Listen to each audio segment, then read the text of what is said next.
Let's talk about this more now with our chief legal analyst, Dan Abrams, our chief White House correspondent, Jon Karl. And let's begin, Dan, with this firing of James Comey, the implicit threat from President Trump there saying he might have tapes on Comey. You've got top law professors like Lawrence Tribe saying this is an impeachable offense, possible obstruction of justice. Well, look, first let's talk about obstruction of justice. For obstruction of justice, you have to be able to demonstrate the person had the intent to obstruct justice. And to determine that, you need an investigation and ultimately people willing to prosecute. People forget impeachment is a political act. It's not a legal act. You need the political will to even really investigate this, much less prosecute it and potentially convict. We're not there.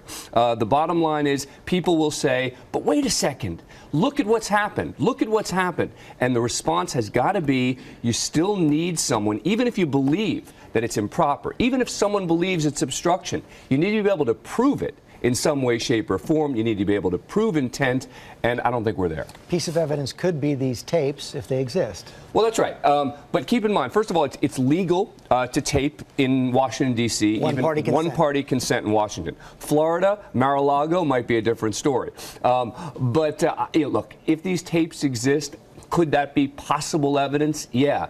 But I think we're ahead of ourselves here. I think there are people out there who are hoping that these tapes may be able to show something that we don't know that exists on those tapes at this point. And Jon Karl, I was talking to the top Democrat on the Senate Intelligence Committee yesterday. Mark Warner says they want to see the tapes. Congress wants to see the tapes again if they exist. But talking to White House officials, I talked to one this week who said, I don't even want to know whether they exist or not.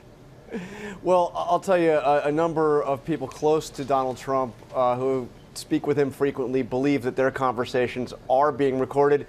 But nobody here that I've spoken to really knows. Congress doesn't want to get to the bottom of this.